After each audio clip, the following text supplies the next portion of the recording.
ఢిల్లీ కేంద్రంగా ఏపీ రాజకీయాల్లో కీలక పరిణామాలు చోటు చేసుకుంటున్నాయి. ఏపీలో కూటమి పార్టీలు 2029 ఎన్నికలే లక్ష్యంగా కొత్త వ్యూహాలు అమలు చేస్తున్నాయి. మాజీ సీఎం జగన్ కూటమి ప్రభుత్వం లక్ష్యంగా జిల్లాల యాత్రలకు సిద్ధమవుతున్నారు. ఇదే సమయంలో మాజీ ఎంపీ విజయసాయిరెడ్డి తాజాగా చేసిన ట్వీట్ సంచలనంగా మారుతోంది. లిక్కర్ కేసులో ఈడీ విచారణ మొదలైంది. సాయిరెడ్డి నోటీసులు జారీ చేసింది. కాగా ఇప్పుడు మిథున్ రెడ్డి విషయంలో చోటు చేసుకున్న తాజా పరిణామాలు ఆసక్తికరంగా మారుతున్నాయి.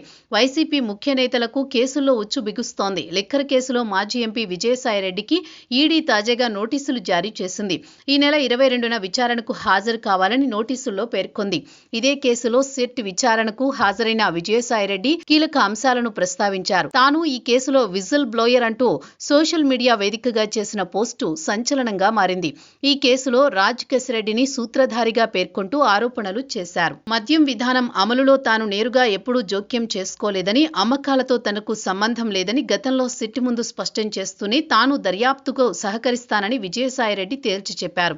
కాగా ఈ కేసులో సిట్ ఇప్పటి వరకు మొత్తం 16 మందిని అరెస్ట్ చేసింది. మొత్తం 48 మందిపై కేసులు నమోదయ్యాయి. 3 ఛార్జిషీట్లు దాఖలు చేసింది. కాగా మద్యం కేసులో మనీ లాండరింగ్ కోణంలో దర్యాప్తు చేస్తోన్న ఎన్ఫోర్స్మెంట్ డైరెక్టరేట్ తాజాగా విజయసాయిరెడ్డికి నోటీసులు జారీ చేసింది.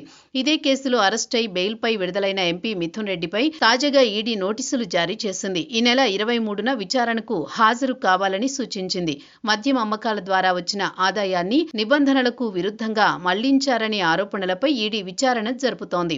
అసలు తనకి కేసుతో సంబంధం లేదని మిథున్ చెబుతున్నారు. కాగా తాజాగా విజయసాయిరెడ్డి పరోక్షంగా జగన్ కోటరీని ప్రస్తావిస్తూ వెనిజువెలాలో చోటు చేసుకున్న ఘటనలు ప్రస్తావిస్తూ చేసిన ట్వీట్ సంచలనంగా మారింది. ఢిల్లీ కేంద్రంగా చోటు చేసుకుంటున్న పరిణామాల ఆధారంగానే సాయిరెడ్డి ఈ ట్వీట్ చేశారనే చర్చ సాగుతోంది.